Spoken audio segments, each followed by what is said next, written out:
Yeah, I guess the comic books are really taking over so much, and movies and all that. People are like everywhere starting to take over. Even with remember those Banshees that we were talking about the other day? Right. Marvel Banshees. And you know, it was really nice how they came out with the design instead of just saying we're going to come here with like 50,000 colors for the Banshees and make it all gaudy. They went black and white. And then I think they used the color red, so it was red, black, and white, which made it really strong and pop out. Yeah, that's kind of what I did. I took that same type of idea for issue number 7 of Hero Central Universe last year, and I had Dracula sitting in a black and white print illustration of him inside this cave turned into his surgical suite. And I left it there, then I did a red right on top of it, and it changed the opacity, and it just popped because of the design element. So I know what you're talking about. That's pretty cool. Yeah, it looks really good. You know, it really did. I was really proud of it.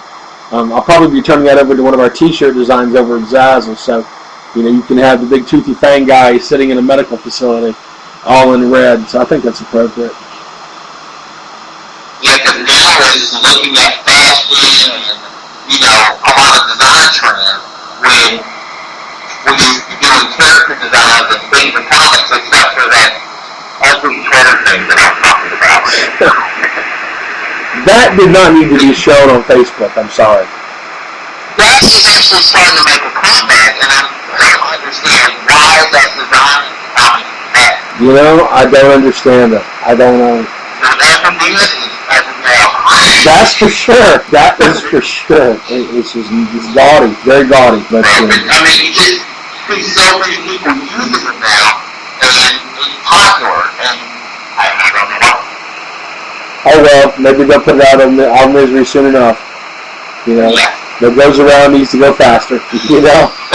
Send it on its way. Send it on its way. Okay.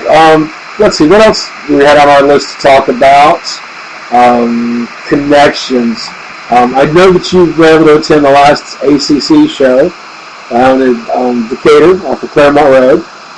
I saw the pictures that you sent us. The show was really well. You did really good as far as your own studio work. So excellent. Kudos to you. Thank you, Wes and David Tillender, for putting on the show 3 to 4 times a year. You guys are great.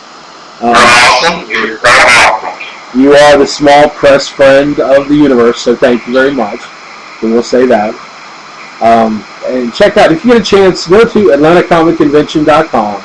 Check out their site. They'll let you know when we're going to be having the next show. The guests, a lot of our friends are guests always listed there, whether it's Solomon Mars, Jason Flowers, Lisa Shen, Mark Brooks is listed there. He's there sometimes. Bobby Nash. I mean, there's just a whole horde of marauding Visigoths there to see you at the show. And if you want to check out our website for the tag page, it's www.herocentral.org, and then tag us, and you'll see some pictures from the shows that we've been through and where we're going to be. So you'll see some artwork. There we go. See, that's cool. That's cool. You just never know what you're going to see. There it is. Anything on the Facebook side of things and social media as far as culture has caught your attention? Anything lately? Yeah, I'm seeing Facebook gradually turning to MySpace. That's a big point. That's a big point. What do you mean by that? Talk to me. Okay, remember how when you were on MySpace and you always have those GIFs or those moving images? And not the video, but it's just a image. Just a loop and now, it's just kind of like really popular. And I don't like to do it too much because they can distract you. You might try to actually just glance or something, and this thing you know, you will shut off the man being heard because they kind of cause your attention. Doing their thing, like the one we're off for one hand everywhere, releasing video people in the audience.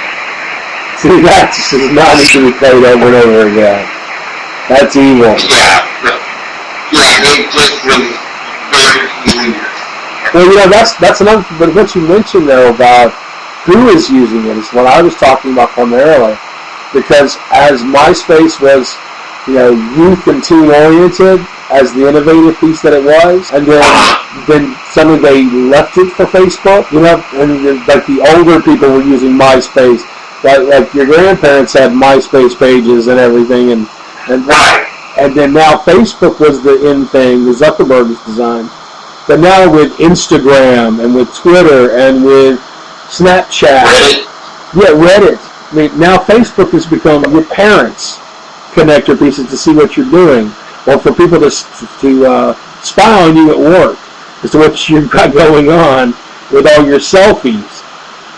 So I think it's moving to the next level, next connective social media, and Facebook. When I started on MySpace, it was all kids, and I felt kind of weird because I was because it was all kids. But I still felt like maybe this is kind of inappropriate. Right, but see, that's where everyone else was on LiveJournal, and and that's when Hotmail was cool, and everybody liked Firefox, and that was the cool thing. Technology is connecting everybody in leaps and bounds. That's what I was trying to point out. You got to be on top of things as far as the industry, our industry, especially with the arts, and to maintain the connection. Oh man, I have seen so much. I mean, if you get a chance to go check out Solomon Mar's DeviantArt page, with he's got some.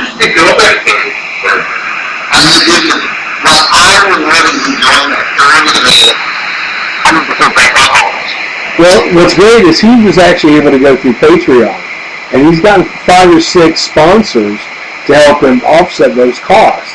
I know he's got a daytime job, but it's still helping to pay for like electronic equipment or for website space and whatnot.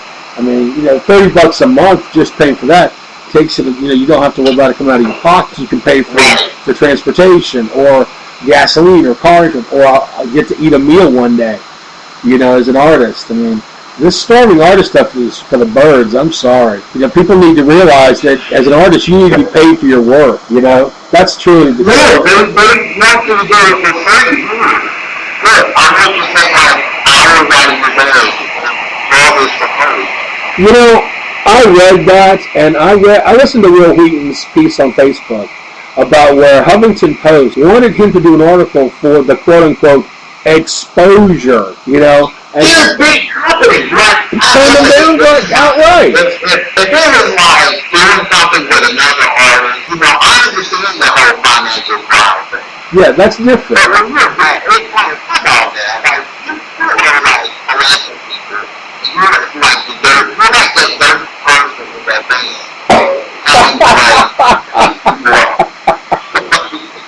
You're right. When you ask somebody to do something for exposure and you've got the money to back it up, that just means you're just going to get in trouble. Because now they're going to tell everybody what a cheapo you are and how you're trying to take advantage of other people and their art. I'm not saying you have to charge everybody, $200 a page or I mean, work with your skill level and work with the people and work with them what they can afford on their budget. But be vested. Be vested in what you're doing. If you're going to do something for bartering services or something like that, don't just say, hey, I want you to do this work for me and I'm just going to go steal it and run away. And I'm going to claim it for myself. Right. See, that's wrong, But I've been to the point where I've been ready to get started with that. Let's get people to use their first talent instead of sitting on them. That's still motivation. That's a bartering system. You're allowing them to use your intellectual properties to get them to use their skill. You're investing in people. Okay, that I understand. Okay, but you're not asking, say, Steve Lasevsky to turn over his Gizmo Rabbit design on a T-shirt for you to go sell it somewhere and make money off of it. Right. No. I wouldn't do that. See how I worked that in? Kudos to you, Steve. Right. Yeah. Steve Lasevsky, check him out, back in the comic shop. Okay, I just made my obligation from my stuff I got from him.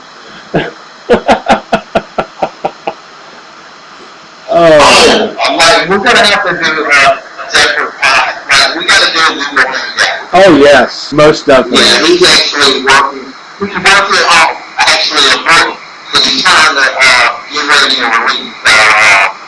Yeah, that's coming like really soon. When is he doing that? When is he releasing it? Within the next month or so. Because what's happening is he's actually trying to find a way to release it in a feasible fashion. And remember those Archie comics that I was getting, the Crusaders? Yeah, I remember that. Okay, well, I was showing them how they had them, they would do like four or five pages every week. Yeah. And, because the whole thing is like this. When you do it, it's not easy to do a book by yourself because you got kids, you got a job, right? But when you don't have to, which is awesome. I'll give you wrong, I like kids and everything. I like everything. Yeah, they buy your books, so you gotta like it. Right.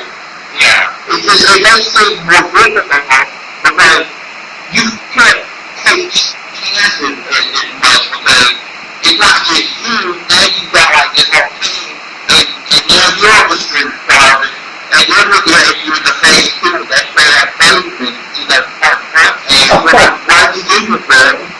That is so awful. But you're right. It's easier to do stuff when you don't have them involved. And then they become bitter, and then they become bitter and messed up, then it's your fault. So. Words of warning, everybody. Love your comic artist daddy, okay? Because he doesn't mean it any ill to you. It's just the industry keeping the man down. Don't worry, it'll be okay. No, I think what we'll do is we'll set it up with Steve to do a December. Maybe he can give us some updates and some preview stuff to post those visuals with the podcast on the Hero Central TV. That would help promote his work too. Brian, he's been selling all this stuff on Facebook from the other groups with unfinished comics and comic artist commissions. So he's selling quite a bit. He's been busy taking his other work. I mean, in fact, the Samurai Clown is now making its rounds again. So you got to be careful of that. You never know when that's going to pop up out of the sand, and hit you in the back of the head. There you go. Trials of the Samurai Clown. Oh, man. This is a big plug show tonight. Oh, yeah. That'd be a funny one to do. Jump out with a big social bottle.